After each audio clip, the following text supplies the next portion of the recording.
ದುಡ್ಡೇನ್ ಸ್ವಾಮಿ ತಲೆ ಎಡ್ಕರು ಸಂಪಾದನೆ ಮಾಡ್ತಾರೆ. ಜನರನ್ನ ಜಾಗೃತರನ್ನಾಗಿ ಮಾಡೋದು ಅದೇ ನಮ್ಮ ಉದ್ದೇಶ. ನಮಸ್ಕಾರ ಗುರುಗಳೇ, ನನ್ನೆಲ್ಲ ಪ್ರೀತಿಯ ಗುರುಗಳಿಗೂ ನಿಮ್ಮ ಶಿಷ್ಯ ಸ್ಕೂಟ್ರಿಸ್ಟ್ ಮಾಡ್ತಾ ಇರುವಂಥ ನಮಸ್ಕಾರಗಳು. ಈ ವಾರ ನಾನು ಹೋಗಿರುವಂಥದ್ದು ರಾಷ್ಟ್ರಕವಿ ಕುವೆಂಪುರವರ ಮನೆಗೆ.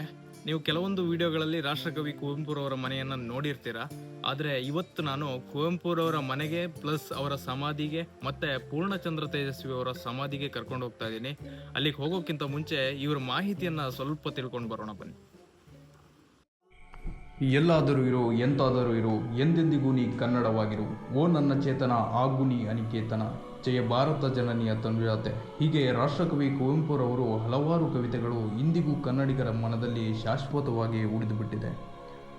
ಕುವೆಂಪುರವರ ಜೀವನ ಚರಿತ್ರೆ ಬಗ್ಗೆ ಈ ವಿಡಿಯೋದಲ್ಲಿ ತಿಳ್ಕೊಳ್ಳೋಣ ಬನ್ನಿ. 1904 ಡಿಸೆಂಬರ್ 29ರಂದು ಶಿವಮೊಗ್ಗ ಜಿಲ್ಲೆಯ ತೀರ್ಥಹಳ್ಳಿ ತಾಲೂಕಿನ ಕುಪ್ಪಳ್ಳಿಯಲ್ಲಿ ಕುವೆಂಪುರವರು ಜನಿಸ್ತಾರೆ.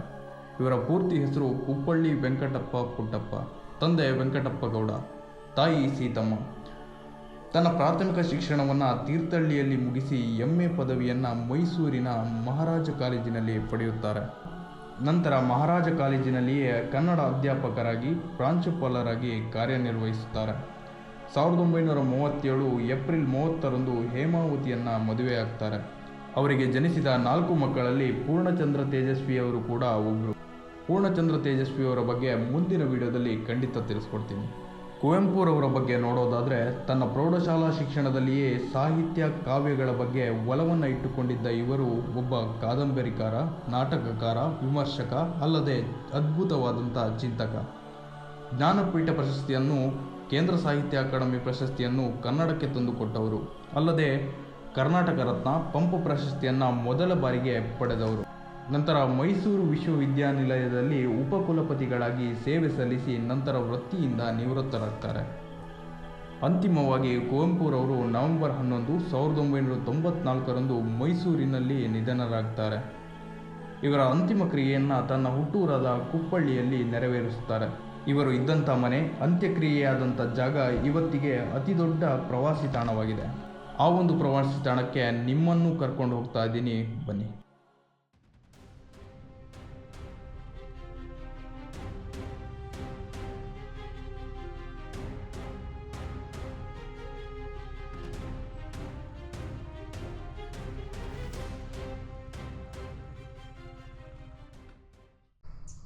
ಗುರುಗಳೇ ನೋಡ್ಬೋದು, ನಾವು ಆ ಕಡೆ ಅಂದರೆ ಇದೀಗ ಕುಪ್ಪಳ್ಳಿಗೆ ಬರುತ್ತೆ, ಬಟ್ ಆ ಕಡೆಯಿಂದ ಬಂದಿರೋದು. ಈ ಕಡೆ ಬಂದರೆ ನಿಮಗೆ 3 ಪ್ಲೇಸ್ ನೋಡ್ಬೋದು. ಇಲ್ಲಿ ಒಂದು ಕವಿಶೈಲಕ್ಕೆ ದಾರಿ, ಒಂದು ಆ ಕಡೆ ಏನು ನೋಡ್ತಾ ಇದ್ದೀರಾ, ಒಂದು 2 ಪಿಲ್ಲರ್ಸ್ ಥರ ಏನಿದೆ ಅದು ಕವಿಶೈಲಕ್ಕೆ ಹೋಗುತ್ತೆ. ಇಲ್ಲಿ ನೋಡ್ತಾ ಇದ್ದೀರಾ ನೋಡಿ, ಈ ಬೋರ್ಡು KP ಪೂರ್ಣಚಂದ್ರ ತೇಜಸ್ವಿ ಅವರ ಸ್ಮಾರಕ. ಇದು ಸ್ಟ್ರೈಟ್ ಒಂದು ರೋಡ್ ಹೋಗಿದೆ ಗೊತ್ತಾ, ಆ ರೋಡಲ್ಲೂ ನೀವು ಹೋದರೆ ಕವಿ ಮನೆಗೆ ಹೋಗುತ್ತೆ, ಅಂದರೆ ಕುವೆಂಪು ಅವ್ರ ಮನೆಗೆ ಹೋಗುತ್ತೆ. ಕುವೆಂಪು ಅವರಿಗೆ ಮತ್ತು ಪೂರ್ಣಚಂದ್ರ ತೇಜಸ್ವಿ ಅವರಿಗೆ ಏನು ರಿಲೇಷನ್ಶಿಪ್ ಅಂತ ನಿಮ್ಗೆಲ್ರಿಗೂ ಗೊತ್ತಿರುತ್ತೆ. ಅಂದರೆ ಕುವೆಂಪು ಅವರ ಮಗ ಏನಿದ್ದಾರೆ ಅವರು ಪೂರ್ಣಚಂದ್ರ ತೇಜಸ್ವಿ ಅವರು. ಕುವೆಂಪು ಅವರು ಕೂಡ ಕವಿತೆ ಬರೋದ್ರಲ್ಲಿ ಎತ್ತಿದ ಕೈ. ಅದೇ ರೀತಿ ಪೂರ್ಣಚಂದ್ರ ತೇಜಸ್ವಿ ಅವರು ಕೂಡ. ಇಲ್ಲೆಲ್ಲ ನೋಡ್ಬೋದು ನೋಡಿ, ಈ ಕಡೆ ಎಲ್ಲ ಬಂದರೆ ಅವ್ರು ಏನು ಬರೆದಿದ್ದಾರೆ, ಕೆಲವೊಂದು ಕವಿತೆಯನ್ನು ಕೂಡ ಅಲ್ಲಿ ಆ ಕಲ್ಲು ಮೇಲೆ ನೋಡಿ ಕೆತ್ತಿದ್ದಾರೆ. ಅಂದರೆ ಕೆತ್ತಿದಂದರೆ ಗ್ರಾನೈಟಲ್ಲಿ ಕೆತ್ತಿರೋವಂಥದ್ದು. ಆ ಕಡೆ ಈ ಕಡೆ ಎಲ್ಲ ಕಡೆನೂ ಇದೆ. ಜಸ್ಟ್ ಇದೊಂದು ಸ್ಮಾರಕ ಅಷ್ಟೇ ನೋಡಿ, ಕಲ್ಲುಗಳನ್ನು ಈ ರೀತಿಯಾಗಿ ನಿಲ್ಲಿಸಿದ್ದಾರೆ.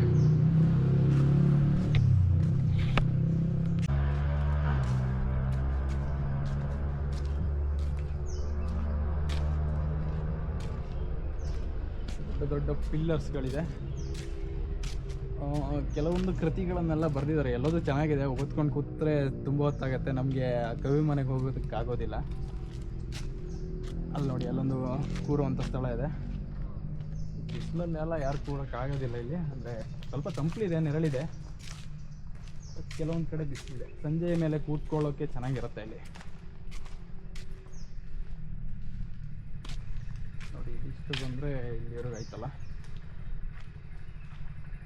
ಎಷ್ಟೊಂದು ಸ್ಮಾರಕ ಅಷ್ಟೇ ಇದು.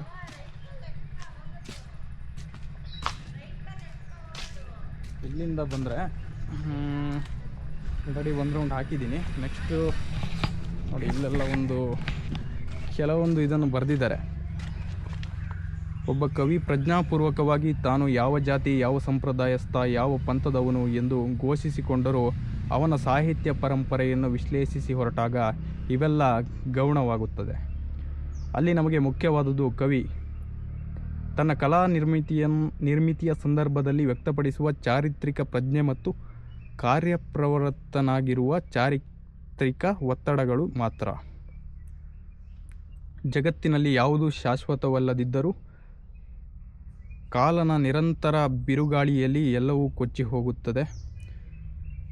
ಹೋಗುತ್ತಾ ಬಂದರೂ ಆ ನಿರಂತರ ಬಿರುಗಾಳಿಯನ್ನು ವಿರೋಧಿಸಿ ನಿಲ್ಲಬಲ್ಲ ಒಂದು ವಸ್ತು ಇದೆ, ಅದೇ ಸಂಸ್ಕೃತಿ. ಮನುಷ್ಯನು ಸತ್ತಾನು, ಆದರೆ ಮಾನವೀಯತೆ ಸಾಯಲಾರದು. ಅದು ಎಲ್ಲಿಯವರೆಗೆ ಜೀವಂತವಾಗಿರುತ್ತದೆಯೋ ಅಲ್ಲಿಯವರೆಗೆ ಸಂಸ್ಕೃತಿಯು ಜೀವಂತವಾಗಿರುತ್ತದೆ.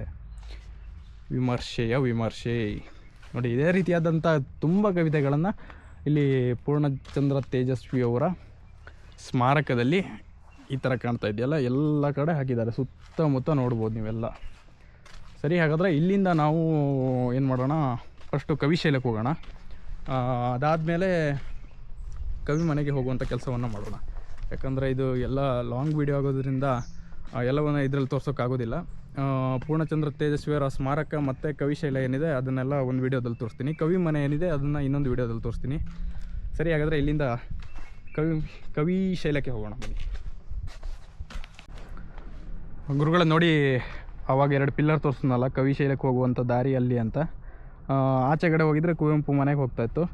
ಬಟ್ ಇದು ಕವಿಶೈಲಕ್ಕೆ ಹೋಗುವಂಥ ರೋಡಲ್ಲಿ ಬಂದಿದ್ದೀವಿ. ಇಲ್ಲಿ ಬಂದರೆ ನಿಮಗೆ 3-4 ಅಲ್ಲ, ಒಂದು 10-15 ಪಿಲ್ಲರ್ಸ್ ಇದೆ. ಇಲ್ಲಿಂದ ಬಂದರೆ ಇದು ವಾಹನ ನಿಲುಗಡೆ ಅಂತ ಹಾಕಿದೆ. ಅಂದರೆ ಎಲ್ಲರೂ ನೋಡ್ಬೋದು, ಈ ಕಡೆಯಿಂದ ಇಲ್ಲಿವರೆಗೂ ಎಲ್ಲ ವೆಹಿಕಲ್ ನಿಲ್ಲಿಸಿದ್ದಾರೆ. ಇದೇ ದಾರಿಯಲ್ಲಿ ಮೇಲ್ಗಡೆ ಹೋಗುತ್ತೆ, ಬಟ್ ಯಾರೂ ಗಾಡಿ ತಗೊಂಡು ಹೋಗೋಕ್ಕಿಲ್ಲ. ಎಲ್ಲ ಗಾಡಿನೂ ಇಲ್ಲೇ ಪಾರ್ಕ್ ಮಾಡಿಬಿಟ್ಟು ಇಲ್ಲಿಂದ ಒಂದು ಮೇಲ್ ರೋಡ್ ಹೋಗಿದೆ ನೋಡಿ, ಅಲ್ಲಿ ಗೇಟ್ ಹಾಕಿದೆ. ಅದರಿಂದ ಮೇಲ್ಗಡೆ ಹೋಗಿ ಅಲ್ಲೊಂದು ಬೋರ್ಡು ಕೂಡ ಇದೆ, ಕವಿಶೈಲಕ್ಕೆ ದಾರಿ ಅಂತ. ಅಲ್ಲಿಗೆ ಹೋಗುವಂಥ ಪ್ರಯತ್ನವನ್ನು ಮಾಡ್ತಾಯಿದ್ದೀನಿ. ಅಲ್ಲೆಲ್ಲ ನೋಡ್ಬೋದು, ಹೋಗ್ತಾ ಇದ್ದಾರೆ ಜನ. ಬನ್ನಿ, ಅವ್ರ ಜೊತೆನೇ ಮುಂದೆ ಹೋಗೋಣ. ಗುರುಗಳೇ ನೋಡಿ, ಇಲ್ಲಿ ಬಂದರೆ ಕವಿ ಮನೆಗೆ ಕಾಲ್ದಾರಿ, ಇಲ್ಲಿಂದ ಕೂಡ ಕಾಲ್ದಾರಿ ಇದೆ ಕವಿ ಮನೆಗೆ ಹೋಗೋದಕ್ಕೆ. ನೋಡಿ, ಈ ದಾರಿ ಒಂಥರ ಸಿಕ್ಕಾಪಟ್ಟೆ ಚೆನ್ನಾಗಿದೆ. ಇಲ್ಲಿಂದ ನಾವು ಹೋಗ್ತಾ ಇರುವಂಥದ್ದು ಕವಿಶೈಲಕ್ಕೆ. ಕವಿಶೈಲ ಅಂದರೆ ನನಗೂ ಏನಂತ ಗೊತ್ತಿಲ್ಲ, ಇಲ್ಲಿಗೆ ಬಂದಿರೋದೇ ಮೊದಲನೇ ಬಾರಿ. ಕುವೆಂಪು ಮನೆ ಆದರೂ ಕೆಲವು ವೀಡಿಯೋಸಲ್ಲಿ ನೋಡಿದ್ದೆ, ಬಟ್ ಕವಿಶೈಲ ನೋಡಿರೋದು ಕಡಿಮೆ. ಇಲ್ಲಿ ಬಂದರೆ ಇಲ್ಲೊಂದು ಬೋರ್ಡ್ ಹಾಕಿದೆ ನೋಡಿ, ಕವಿಶೈಲಕ್ಕೆ ಹೋಗುವಂಥ ದಾರಿ ಅಂತ.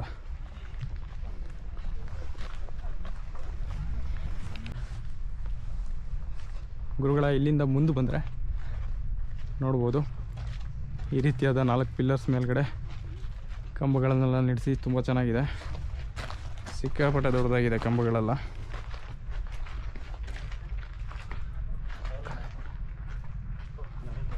ನೀವು ಬಂದಾಯಿತು ಗುರುಗಳೇ. ಅಲ್ಲಿಂದ ಸ್ವಲ್ಪ ಮುಂದ್ಗಡೆ ಬಂದಮೇಲೆ ನಿಮ್ಗೆ ಇದೇ ಥರದ ಪಿಲ್ಲರು, ಅವಾಗೆಲ್ಲ ಏನು ಸಿಕ್ಕಿತ್ತು ಅದೇ ಥರದ ಪಿಲ್ಲರು ಇಲ್ಲೂ ಕೂಡ ಕಾಣ್ಬೋದು.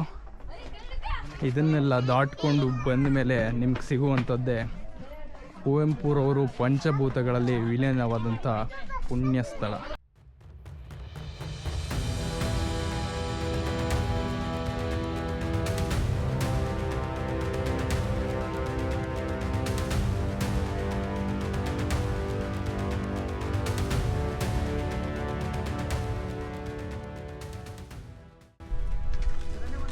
ಗುರುಗಳೇ, ಕುವೆಂಪುರವರ ಸಮಾಧಿಯಿಂದ ಈ ಕಡೆ ಬಂದರೆ ಕವಿಶೈಲದ ಧ್ಯಾನಪೀಠ ಅಂತ ಇದೆ.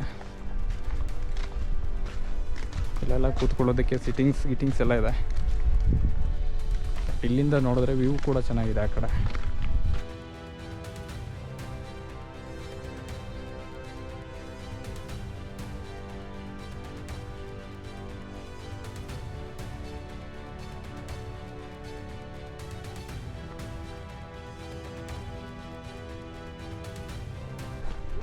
ನೋಡಿ, ಈ ರೀತಿಯಾಗಿ ಸಿಟ್ಟಿಂಗ್ಸ್ ಇದೆ. ಏನಕ್ಕೆ ಮಾಡಿದಾರೋ ಗೊತ್ತಿಲ್ಲ. ಆ ಕಡೆ ವ್ಯೂ ನೋಡಿದ್ರೆ ಈ ರೀತಿಯಾಗಿ ಕಾಣುತ್ತೆ.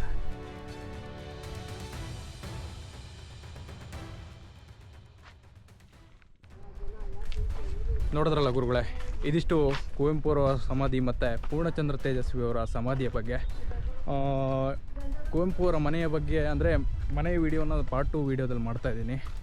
ಈ ವಿಡಿಯೋ ನಿಮಗೆಲ್ರಿಗೂ ಇಷ್ಟ ಆಗಿದೆ ಅನ್ಕೋತೀನಿ. ಇಷ್ಟ ಆಗಿದ್ರೆ ಲೈಕ್ ಮಾಡಿ, ಇಲ್ಲಾಂದರೆ ಡಿಸ್ಲೈಕ್ ಮಾಡಿ. ನೀವು ಮಾಡುವಂಥ ಒಂದು ಲೈಕ್, ಒಂದು ಸಬ್ಸ್ಕ್ರೈಬ್ ನನ್ನ ಮುಂದಿನ 10 ವೀಡಿಯೋಗಳಿಗೆ ಪ್ರೋತ್ಸಾಹ ನೀಡುತ್ತೆ ಅನ್ನೋದನ್ನು ಮಾತ್ರ ಮರಿಬೇಡಿ. ಎಲ್ರಿಗೂ ಶುಭವಾಗಲಿ. ಬಾಯ್.